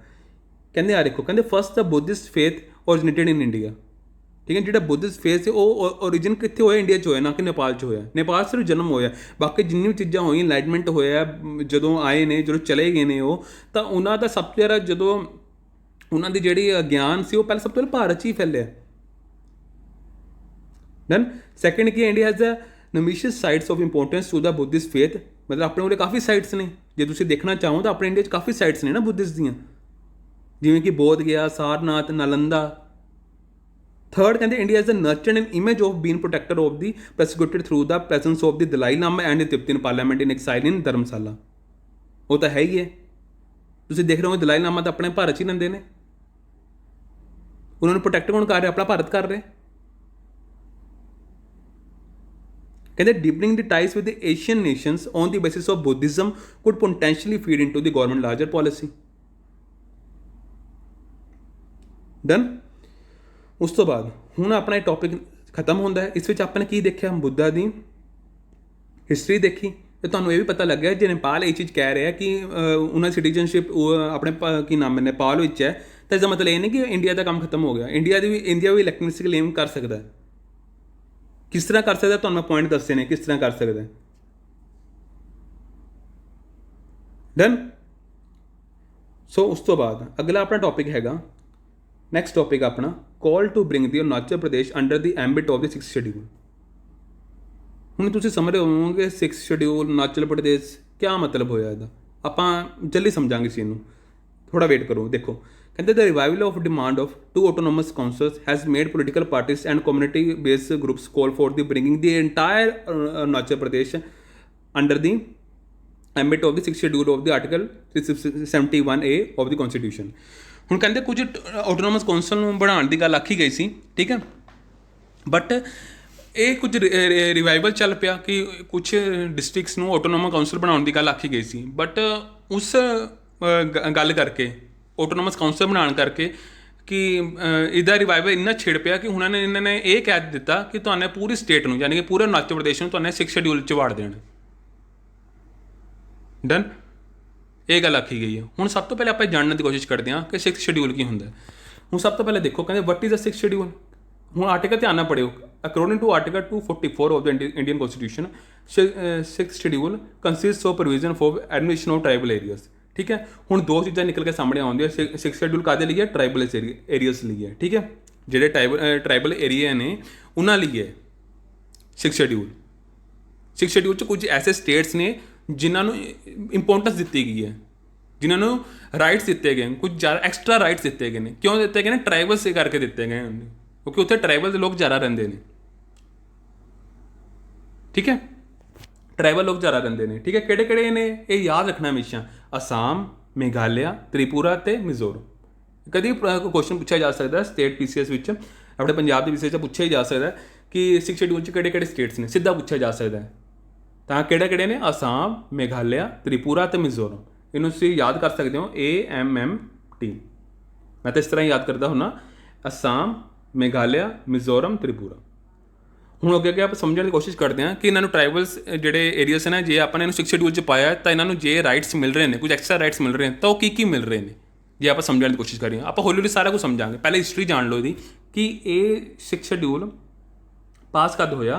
ਕੌਂਸਟੀਟਿਊਐਂਟ ਅਸੈਂਬਲੀ ਵਿੱਚ 1949 ਵਿੱਚ ਪਾਸ ਹੋਇਆ। ਅਤੇ ਇਸ ਵਿੱਚ ਇਹਨਾਂ ਨੇ ਪਰਪਸ ਕੀ ਰੱਖਿਆ ਕਿ ਇਹ ਆਪਾਂ 6th ਸ਼ਡਿਊਲ 'ਚ ਐਸੇ ਸਟੇਟਸ ਕਿਉਂ ਪਾ ਰਹੇ ਹਾਂ ਤਾਂ ਕਿ ਆਪਾਂ ਸੇਫਗਾਰਡ ਕਰ ਸਕੀਏ rights of the tribal population ਦੇ। ਕਿਵੇਂ ਕਰਾਂਗੇ? ਫਾਰਮੇਸ਼ਨ ਕਰਕੇ। ਕਿਹਨਾਂ ਦਾ? ਆਟੋਨੋਮਸ ਡਿਸਟ੍ਰਿਕਟ ਕਾਉਂਸਲਸ ਦਾ, ADC ਆਪਾਂ ਫਾਰਮੇਸ਼ਨ ਕਰਾਂਗੇ, ਜਿਹਦੇ ਨਾਲ ਆਪਾਂ ਜਿਹੜੇ ਰਾਈਟਸ ਨੇ ਟ੍ਰਾਈਬਲ ਪਾਪੂਲੇਸ਼ਨ ਦੇ ਉਹਨਾਂ ਨੂੰ ਆਪਾਂ ਸੇਵ ਕਰ ਸਕਾਂਗੇ। ਮਤਲਬ ਕਿ ਉਹਨਾਂ ਦਾ ਆਪਾਂ ਇੱਕ ਤਰ੍ਹਾਂ ਦਾ ਗਾਰਡੀਅਨ ਬਣਾਂਗੇ। ADC are the bodies. ADC ਕੀ ਹੈ? ਬੋਡੀਜ਼ ਨੇ, ਰਿਪਰੈਜ਼ੈਂਟ ਕਰਦੀਆਂ ਨੇ ਡਿਸਟ੍ਰਿਕਟ ਨੂੰ, to which the constitution has given the varying degrees of the autonomy with the state legislature. ਮਤਲਬ ਕਾਫੀ ਤਰ੍ਹਾਂ ਦੀ ਆਟੋਨੋਮੀ ਦਿੰਦੇ ਨੇ, ਕਿਉਂਕਿ ਇੱਕ ਤਰ੍ਹਾਂ ਰਿਪਰੈਜ਼ੈਂਟੇਟਿਵ ਬੋਡੀ ਹੈ। ਤਾਂ ਇਸ ਦੁਆਰਾ ਡਿਸਟ੍ਰਿਕਟ ਦੀ ਜਿਹੜੀ ਉਹਨਾਂ ਦੇ ਜਿਹੜੀ ਲਿਵਲੀਹੁੱਡ ਹੈ, ਉਹਨਾਂ ਦੇ ਜਿਹੜੇ ਉੱਥੇ ਰਹਿ ਰਹੇ ਲੋਕ ਹੈ, ਉਹਨਾਂ ਲਈ ਸਭ ਅੱਛੇ ਰਾਈਟਸ ਨਿਕਲ ਕੇ ਸਾਹਮਣੇ ਆਉਣ। ਉਹਨਾਂ ਨੂੰ ਆਜ਼ਾਦੀ ਹੈ, ਮਤਲਬ ਕਿ ਉਹਨਾਂ ਨੂੰ ਕਈ ਐਸੇ ਫੰਕਸ਼ਨਸ ਨੇ ਜਿਨ੍ਹਾਂ 'ਚ ਉਹਨਾਂ ਨੂੰ ਆਜ਼ਾਦੀ ਹੈ ਕੰਮ ਕਰਨ ਦੀ। ਦੈਨ ਕਿਉਂਕਿ ਉਹ ਬਾਕੀ ਸਟੇਟਸ ਨੂੰ ਨਹੀਂ ਹੈ, ਆਪਣੇ ਭਾਰਤ ਦੇ ਬਾਕੀ ਸਟੇਟਸ ਨੂੰ ਇੰਨਾ ਨਹੀਂ ਹੈ ਜਿੰਨਾ ਇਹਨਾਂ ਸਟੇਟਸ ਨੂੰ ਹੈ। ਅਸਾਮ, ਮੇਘਾਲਿਆ, ਤ੍ਰਿਪੁਰਾ ਅਤੇ ਮਿਜ਼ੋਰਮ, ਇਸ ਦੇ ਵਿੱਚ ਡਿਸਟ੍ਰਿਕਟ ਨੂੰ ਰਿਪਰੈਜ਼ੈਂਟ ਕਰ ਰਹੇ ਨੇ। ਦੈਨ ADC ਕੀ ਹੈ? Are bodies representing a district. Then the governors of these states she is empowered to recognize, ਠੀਕ ਹੈ, reorganize, ਮਾਫ ਕਰਿਓ, boundaries of the tribal areas. ਹੁਣ ਇਹ ਧਿਆਨ ਨਾਲ ਪੜ੍ਹਿਓ। ਹੁਣ ਇਹ ਮੰਨ ਲਓ ਕਿ ਆਪਾਂ ਨੂੰ ਇਹ ਪਤਾ ਲੱਗ ਗਿਆ ਅਸਾਮ ਹੈ, ਮੇਘਾਲਿਆ, ਤ੍ਰਿਪੁਰਾ ਅਤੇ ਮਿਜ਼ੋਰਮ ਹੈ। ਠੀਕ ਹੈ, ਇਹਨਾਂ ਸਟੇਟਸ ਨੂੰ ਆਪਾਂ ਨੇ 6th ਸ਼ਡਿਊਲ 'ਚ ਵਾੜਿਆ। ਕਾਹਦੇ ਲਈ ਵਾੜਿਆ? ਟ੍ਰਾਈਬਲਸ ਏਰੀਆ ਦੀ ਸੇਫਗਾਰਡਸ ਲਈ ਵਾੜਿਆ। ਇਸ ਵਿੱਚ ਇਹਨਾਂ ਨੂੰ ਪ੍ਰਿਵਿਲੇਜ ਦਿੱਤਾ ਜਾਏਗਾ, ਸਪੈਸ਼ਲ ਰਾਈਟਸ ਦਿੱਤੇ ਜਾਣਗੇ। ਠੀਕ ਹੈ, ਇਹਨਾਂ ਨੂੰ ਡਿਸਾਈਡ ਕੌਣ ਕਰੇਗਾ? ਗਵਰਨਰ ਡਿਸਾਈਡ ਕਰੇਗਾ। ਨਾ ਕੋਈ ਰਾਸ਼ਟਰਪਤੀ ਕਰੇਗਾ, ਨਾ ਪ੍ਰਧਾਨ ਮੰਤਰੀ ਕਰੇਗਾ, ਨਾ ਕੋਈ ਸੈਂਟਰ ਕਰੇਗਾ। ਕੌਣ? ਗਵਰਨਰ ਕਰੇਗਾ। ਕਹਿੰਦੇ the governor of this states ਉਹ ਇੰਪਾਵਰਡ ਨੇ, ਠੀਕ ਹੈ, to reorganize the boundary of tribal areas. Then ਹੁਣ ਤੁਹਾਨੂੰ ਉਰੇ ਸੁਣਿਆ ਹੋਣਾ ਏਰੀਆਜ਼। ਆਪਾਂ ਉਰੇ ਗੱਲ ਕੀਤੀ ਆਟੋਨੋਮਸ ਡਿਸਟ੍ਰਿਕਟ ਕਾਉਂਸਲ ਦੀ। ਤਾਂ ਜੇ ਆਪਣੇ ਸਟੇਟਸ ਵਾੜੇ ਨੇ, ਠੀਕ ਹੈ, ਜੇ ਆਪਾਂ ਇਸ ਵਿੱਚ 6th ਸ਼ਡਿਊਲ 'ਚ ਵਾੜੇ ਨੇ, ਤਾਂ ਸਾਮ ਸਾਰੇ ਦਾ ਸਾਰਾ ਥੋੜ੍ਹਾ ਆਪਣਾ ਕੀ ਨਾਮ ਹੈ ਟ੍ਰਾਈਬਲ ਵਾਲਾ ਹੈ। ਜਿਹੜੇ ਡਿਸਟ੍ਰਿਕਟ ਟ੍ਰਾਈਬਲ ਵਾਲੇ ਨੇ, ਮਤਲਬ ਕਿ ਮੋਸਟ ਆਫ ਪਾਪੂਲੇਸ਼ਨ ਜਿਹੜੀ ਟ੍ਰਾਈਬਲ ਦੀ ਹੈ ਇਹਨਾਂ 4 ਸਟੇਟਾਂ ਵਿੱਚ। ਤਾਂ ਜਿਹੜੇ ਡਿਸਟ੍ਰਿਕਟ ਹੈਗੇ ਨੇ ਉਹਨਾਂ ਡਿਸਟ੍ਰਿਕਟ ਨੂੰ ਉਹਨਾਂ ਦੀ ਬਾਉਂਡਰੀ ਨੂੰ ਰੀਕ੍ਰੀਏਟ ਕਰਨਾ ਜਾਂ ਰੀਅਗਨਾਈਜ਼ ਕਰਨ ਦਾ ਕੰਮ ਕੀਤਾ ਗਵਰਨਰ ਦਾ। ਜਿਵੇਂ ਸਪੋਜ਼ ਕਰ ਲਓ ਆਪਣਾ ਪੰਜਾਬ ਹੈ, ਪੰਜਾਬ ਵਿੱਚ ਮੰਨ ਲਓ ਕਿ ਕਾਫੀ ਸਟੇਟਸ ਐਸੇ ਨੇ ਜੋ ਟ੍ਰਾਈਬਲ ਵਾਲੇ ਨੇ। ਮੰਨ ਲਓ, ਐਸੇ ਹੈ ਨਹੀਂ ਹੈ, ਮੰਨ ਲਓ, ਠੀਕ ਹੈ, ਜਿਸ ਵਿੱਚ ਆਪਣਾ ਚੰਡੀਗੜ੍ਹ ਆਉਂਦਾ। ਠੀਕ ਹੈ, ਚੰਡੀਗੜ੍ਹ ਆਉਂਦਾ, ਚੰਡੀਗੜ੍ਹ ਆਉਂਦਾ ਹੈ। ਚਲੋ ਚੰਡੀਗੜ੍ਹ ਤਾਂ UT ਹੈ, ਚੰਡੀਗੜ੍ਹ ਵਿੱਚੋਂ ਪਟਿਆਲਾ ਆਉਂਦਾ ਹੈ। ਮਾਫ ਕਰੋ, ਕਿਉਂਕਿ ਚੰਡੀਗੜ੍ਹ ਤਾਂ ਵੈਸੇ ਇੱਕੋ ਹੀ ਕਰਕੇ ਥੋੜ੍ਹਾ ਭੁਲੇਖਾ ਜਿਹਾ ਲੱਗਦਾ, ਮਗਰ ਆਪਾਂ ਇਹ ਕਹਿ ਸਕਦੇ ਹਾਂ ਪਟਿਆਲਾ ਆਉਂਦਾ। ਪਟਿਆਲੇ ਵਿੱਚ ਤੁਸੀਂ ਦੇਖੋ, ਜੇ ਪਟਿਆਲਾ ਡਿਸਟ੍ਰਿਕਟ ਆਉਂਦਾ, ਉਸ ਦੇ ਨਾਲ ਹੋਰ ਕਿਹੜਾ ਲੱਗਦਾ? ਆਪਣਾ ਸੰਗਰੂਰ ਲੱਗਦਾ। ਹੁਣ ਬਾਅਦ ਵਿੱਚ ਇਹ ਪਤਾ ਲੱਗਿਆ ਕਿ ਕੁਛ ਜਿਹੜੇ ਟ੍ਰਾਈਬਲ ਦੇ ਲੋਕ ਆ ਸੰਗਰੂਰ ਵਿੱਚ ਵੀ ਰਹਿੰਦੇ ਨੇ। ਇਹ ਤਾਂ ਪਤਾ ਲੱਗ ਗਿਆ, ਇਹ ਤਾਂ ਲੋਕਾਂ ਨੂੰ ਪਤਾ ਲੱਗ ਗਿਆ ਭਾਈ ਹੁਣ ਸੰਗਰੂਰ 'ਚ ਟ੍ਰਾਈਬਲ ਦੇ ਲੋਕ ਰਹਿਣ ਲੱਗ ਪਏ ਨੇ। ਮੰਨ ਲਓ, ਅੱਛਾ, ਮੈਂ ਮੰਨਣ ਦੀ ਗੱਲ ਕਰ ਰਿਹਾ। ਅਤੇ ਮਗਰ ਇਸ ਨੂੰ ਦੱਸੇਗਾ ਕੌਣ? ਇਸ ਦੀ ਅਨਾਊਂਸਮੈਂਟ ਕਿਸ ਤਰ੍ਹਾਂ ਹੋਏਗੀ? ਇਸ ਦੀ ਬਾਉਂਡਰੀ ਕ੍ਰੀਏਟ ਕਿਸ ਤਰ੍ਹਾਂ ਹੋਏਗੀ ਕਿ ਹਾਂ ਵੀ ਸੰਗਰੂਰ ਵੀ ਇੱਕ ਆਟੋਨੋਮਸ ਡਿਸਟ੍ਰਿਕਟ ਬਣ ਸਕਦਾ, ਆਟੋਨੋਮਸ ਡਿਸਟ੍ਰਿਕਟ ਕਾਉਂਸਲ ਬਣ ਸਕਦਾ। ਇਹ ਕਿਸ ਤਰ੍ਹਾਂ ਕੌਣ ਡਿਫਾਈਨ ਕਰੇਗਾ? ਇਹ ਗਵਰਨਰ ਡਿਫਾਈਨ ਕਰੇਗਾ। ਦੈਨ ਉਸ ਤੋਂ ਇਲਾਵਾ ਹੋਰ ਕੀ ਕਰੇਗਾ? ਕਹਿੰਦੇ he she can choose to include or exclude any area. ਠੀਕ ਹੈ, ਹੁਣ ਸੰਗਰੂਰ ਹੈਗਾ ਸੀ, ਹੁਣ ਕੁਛ ਸਾਲਾਂ ਬਾਅਦ ਸੰਗਰੂਰ ਨਹੀਂ ਰਿਹਾ, ਤਾਂ ਉਹ ਸੰਗਰੂਰ ਨੂੰ ਖਤਮ ਵੀ ਕਰ ਸਕਦਾ। यानी कि अनाउंसमेंट किए जा सकते कि हुण संगरूर कोई ट्राइबल डिस्ट्रिक्ट मतलब कि उस विच कोई ऑटोनोमस नहीं दी जाएगी। डन। उस वक्त कहते ही शी कैन ऑल्टर और change the names of the autonomous region. ਜਿਹੜੇ ऑटोनोमस रीजन ਦੇ ਜਿਹੜੇ नेम्स ਬਣਨਗੇ ਉਹਨਾਂ ਨੂੰ ਚੇਂਜ ਕੀਤਾ ਜਾ ਸਕਦਾ ਹੈ। ਉਹ ਕੌਣ ਕਰੇਗਾ? ਗਵਰਨਰ ਹੀ ਕਰੇਗਾ। ठीक है फ्रेंड्स। ਹੁਣ ਉਸ ਤੋਂ ਇਲਾਵਾ ਕਹਿੰਦੇ autonomous districts and regional councils along with the ADC ਦਾ 6th schedule also provided separate regional council for each area constituted as an autonomous region. ਕਹਿੰਦੇ ADC ਦੇ ਨਾਲ ਨਾਲ ਇੱਕ ਸੈਪਰੇਟ ਰੀਜਨਲ ਕਾਉਂਸਲ ਦੀ ਵੀ ਗੱਲ ਆਖੀ ਗਈ ਹੈ ਕਿ ਇਸ ਵਿੱਚ ਇੱਕ ਸੈਪਰੇਟ ਰੀਜਨਲ ਕਾਉਂਸਲ ਵੀ ਬਣਾਇਆ ਜਾ ਸਕਦਾ ਹੈ ਇਸ ਆਟੋਨੋਮਸ ਰੀਜਨ ਦੇ ਨਾਲ ਨਾਲ। ਠੀਕ ਹੈ। ਹੁਣ ਉਸ ਤੋਂ ਬਾਅਦ ਜੇ ਆਪਾਂ ਗੱਲ ਆਖੀਏ, ਜੇ ਤੁਹਾਨੂੰ ਪਤਾ ਲੱਗੇ ਕਿ ਆਪਾਂ ਜੇ ਪਿੱਛੇ AMMT ਦੀ ਗੱਲ ਆਖੀ ਹੈ, ਅਸਾਮ, ਮੇਘਾਲਿਆ, ਮਿਜ਼ੋਰਮ, ਤ੍ਰਿਪੁਰਾ, ਜੇ ਇਹਨਾਂ ਦੀ ਗੱਲ ਆਪਾਂ ਆਖੀ ਹੈ ਤੇ ਇਹਨਾਂ ਵਿੱਚ ਟੋਟਲ ਕਿੰਨੇ ਕਾਉਂਸਲਸ ਨੇ? ਜੇ ਮੈਂ ਗੱਲ ਆਖਾਂ, ਠੀਕ ਹੈ, ਮਤਲਬ ਕਿ ਟੋਟਲ ਕਿੰਨੇ ਆਟੋਨੋਮਸ ਕਾਉਂਸਲਸ ਨੇ, ਮਤਲਬ ਕਿਹੜੀ ਕਿਹੜੀ ਡਿਸਟ੍ਰਿਕਟ ਆਪਾਂ ਆਖੀਏ ਤਾਂ ਤੁਹਾਨੂੰ ਪਤਾ ਹੋਣੀ ਚਾਹੀਦੀ ਹੈ ਨਾ। ਟੋਟਲ 10 ਨੇ। ਦੈਨ ਜੇ 10 ਨੇ ਤਾਂ 3 ਕਿੱਥੇ ਆ? ਅਸਾਮ ਵਿੱਚ ਹੈ। ਠੀਕ ਹੈ, 3 ਕਿੱਥੇ ਆ? ਅਸਾਮ ਵਿੱਚ। ਤੇ ਮੇਘਾਲਿਆ ਤੇ ਮਿਜ਼ੋਰਮ 'ਚ ਸੌਰੀ ਹਾਂ 3 ਮਾਫ ਕਰਿਓ, 3 ਅਸਾਮ 'ਚ ਨਹੀਂ ਹੈ, ਇੱਕ ਅਸਾਮ ਵਿੱਚ ਹੈ, ਇੱਕ ਮੇਘਾਲਿਆ ਵਿੱਚ ਹੈ, ਇੱਕ ਮਿਜ਼ੋਰਮ ਵਿੱਚ ਹੈ ਤੇ ਇੱਕ ਤ੍ਰਿਪੁਰਾ ਵਿੱਚ। ਮਤਲਬ ਕਿ ਜੇ ਆਪਾਂ ਗੱਲ this region are named has so district council of name of district and regional council of name of region. ਕਹਿੰਦੇ each autonomous district and regional council consist of not more than 30 members which 4 are nominated by the governor and the rest via elections. Done. ਜੇ ਕਹਿੰਦੇ ਕੀ ਕਹਿਣਾ ਚਾਹ ਰਹੇ ਨੇ? ਕਹਿੰਦੇ 30 ਤੋਂ ਵੱਧ ਮੈਂਬਰ ਨਹੀਂ ਹੋ ਸਕਦੇ ਕਿਸੇ ਵੀ ਕਾਉਂਸਲ ਵਿੱਚ। ਜਿਹੜੀ ਆਪਾਂ ਗੱਲ ਆਖੀ ਹੈ ਨਾ ਪਿੱਛੇ ਆਟੋਨੋਮਸ ਡਿਸਟ੍ਰਿਕਟ ਕਾਉਂਸਲ ਦੀ, ਉਸ ਵਿੱਚ 30 ਤੋਂ ਵੱਧ ਮੈਂਬਰ ਨਹੀਂ ਹੋ ਸਕਦੇ। ਬਟ ਇਹ ਧਿਆਨ ਰੱਖਣਾ ਜਿਹੜੇ ਉਹਨਾਂ 'ਚੋਂ ਜਿਹੜੇ 4 ਮੈਂਬਰ ਹੋਣਗੇ ਨੋਮੀਨੇਟ ਹੋਣਗੇ, ਬਾਕੀ ਸਾਰੇ ਇਲੈਕਟ ਹੋਣਗੇ ਅਤੇ ਇਹਨਾਂ ਦਾ 5 ਸਾਲ ਦਾ ਟਰਮ ਹੋਏਗਾ। ਠੀਕ ਹੈ ਫਰੈਂਡਸ।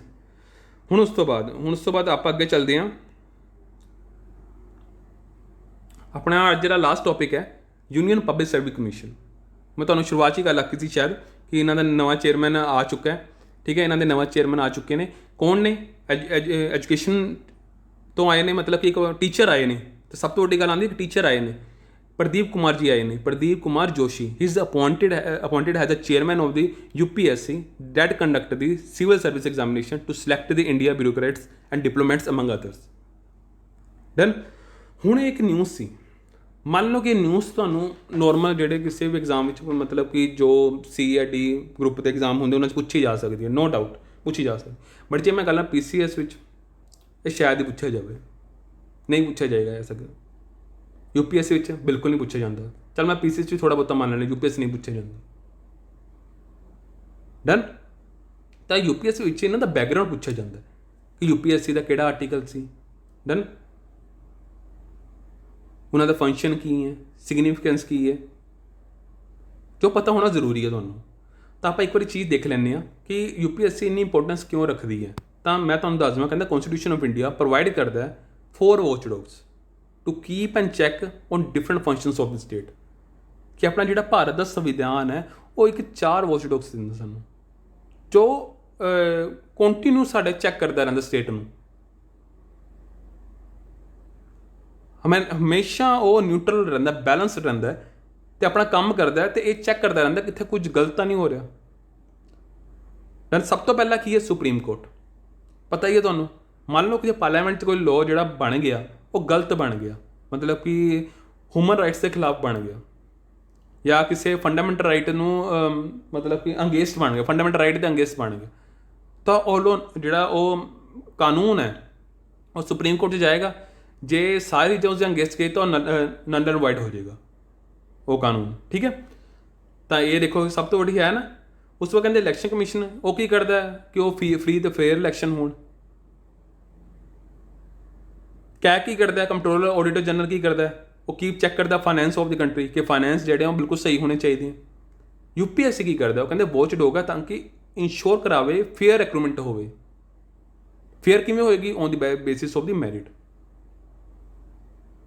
ਡਨ। ਤਾਂ ਆਪਣੇ ਉਰੇ ਕੀ ਸਿਸਟਮ ਹੈ? ਵਾਚਡੌਗ ਆਫ ਮੈਰਿਟ ਸਿਸਟਮ ਹੈ ਜ਼ਿਆਦਾ। ਠੀਕ ਹੈ। UPSC ਦਾ ਕਿਹੜਾ ਸਿਸਟਮ ਹੈ? Watchdog of merit system. ਹੁਣ ਦਾ ਕਨਸਟੀਟਿਊਸ਼ਨ ਪ੍ਰੋਵੀਜ਼ਨ ਪਤਾ ਹੋਣੀ ਚਾਹੀਦੀ ਹੈ ਕਿ UPSC ਦੇ ਜਿਹੜੇ ਆਰਟੀਕਲਸ ਆ ਕਿੱਥੋਂ ਲੈ ਕੇ ਕਿੱਥੇ ਤੱਕ ਨੇ ਅਤੇ ਕਿਹੜੇ ਪਾਰਟ ਵਿੱਚ ਆਉਂਦਾ ਹੈ। ਆਰਟੀਕਲ 315 ਤੋਂ ਲੈ ਕੇ 323 ਤੱਕ ਨੇ। ਕਿਹੜੇ ਪਾਰਟ 'ਚ ਆਉਂਦਾ? 15 ਪਾਰਟ 'ਚ ਆਉਂਦਾ। ਡਨ। ਸੋ ਉਸ ਤੋਂ ਬਾਅਦ ਇਹ ਜੇ ਮੈਂ ਦੱਸ ਦਿੰਦਾ ਤੁਹਾਨੂੰ, ਮੈਂ ਜੇ ਆਰਟੀਕਲ 315 ਤੋਂ ਲੈ ਕੇ 323 ਤੱਕ ਨੇ, 315 ਕਾਹਦੇ ਲਈ ਹੈ? ਡਨ। पब्लिक सर्विस कमीशनस ली है for the union and for states. 316 appointment and term of office members ली है। 317 removal and suspension of the member of public service commission ली है। 318 power to make the regulations has to conditions of services of members and staff of commission ली है। 319 permission has to the holding office by the member of commission on the ceasing to be such members. 320 ਜਿਹੜਾ functions ਲਈ ਹੈ। 321 ਜਿਹੜਾ power to extend the functions of public service commission ਲਈ ਹੈ। ਜਿਹੜਾ 322 expenses of public service commission ਲਈ ਹੈ। 323 ਜਿਹੜਾ reports of public service commission ਲਈ ਹੈ। ਡਨ। ਉਹਨਾਂ ਦੇ ਫੰਕਸ਼ਨਸ ਜਾਣ ਲੈਂਦੇ ਆ। ਕਹਿੰਦੇ ਅੰਡਰ ਆਰਟੀਕਲ 320 ਜੋ ਆਪਾਂ ਹੁਣੀ ਪੜ੍ਹ ਕੇ ਆਏ ਆ, ਇਹਨਾਂ ਦੇ ਕੁਛ ਫੰਕਸ਼ਨਸ ਨੇ। ਫੰਕਸ਼ਨਸ ਦੇਖਦੇ ਆ। ਇੱਕ ਐਗਜ਼ਾਮ ਕੰਡਕਟ ਕਰਾਉਂਦੇ ਨੇ for appointment of the services of the union. Direct recruitment ਕਰਦੇ ਨੇ by selecting through the interview. Appointment of the officers on promotion, deputation and observations, framing and amendment of the recruitment rules of various services and posts under the government, ਉਸ ਤੋਂ ਬਾਅਦ disciplinary cases related to the different civil services, advising the government on any matter referred to the commission by the President of India। Done. ਇਹਨਾਂ ਚੀਜ਼ਾਂ ਉੱਪਰ ਇਹ ਕੰਮ ਕਰਦੇ ਨੇ। ਡਨ।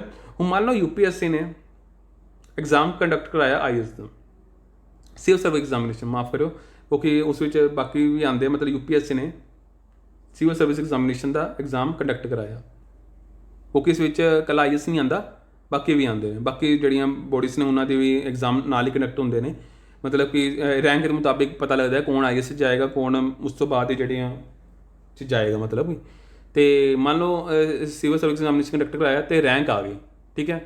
ਹੁਣ ਰੈਂਕ ਵਾਈਜ਼ ਉਹਨਾਂ ਨੇ ਡਿਸਾਈਡ ਕਰਕੇ ਲਿਸਟ ਭੇਜਤੀ, ਠੀਕ ਹੈ। ਲਿਸਟ ਭੇਜਤੀ। ਹੁਣ ਜਿਹੜੀ ਲਿਸਟ ਭੇਜੀ ਹੈ ਨਾ, ਹੁਣ ਸੋਚੋ 1 ਰੈਂਕ 'ਤੇ ਹੈ। ਡਨ। 1 ਰੈਂਕ 'ਤੇ ਕੋਈ ਬੰਦਾ ਆਇਆ, ਮੰਨ ਲਓ ਕੋਈ ਵੀ ਨਾਮ ਲਾ ਲਓ, ਕੋਈ ਵੀ ਨਾਮ ਆਇਆ। ਹੁਣ ਇਹ ਪੱਕਾ ਨਹੀਂ ਹੈ ਕਿ 1 ਰੈਂਕ 'ਤੇ ਹੀ ਰਹੇਗਾ ਕਿਉਂਕਿ UPSC ਹਮੇਸ਼ਾ ਐਡਵਾਈਜ਼ਰੀ ਬੋਡੀ ਹੈ, ਠੀਕ ਹੈ। ਇਹ ਆਪਣੇ ਵੱਲੋਂ ਰਿਕਰੂਟਮੈਂਟ ਕਰਕੇ ਤੁਹਾਨੂੰ ਲਿਸਟ ਭੇਜ ਦੇਗੀ ਸੈਂਟਰ ਨੂੰ। ਡਨ। ਬਾਕੀ ਉਸਦੇ ਉੱਪਰ ਉਹ ਕੀ ਕਰਦੀ ਹੈ। Done.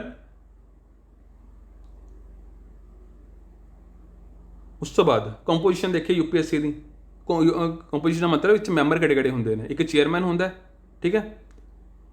The commission consist of chairman, other members appointed by the president of India.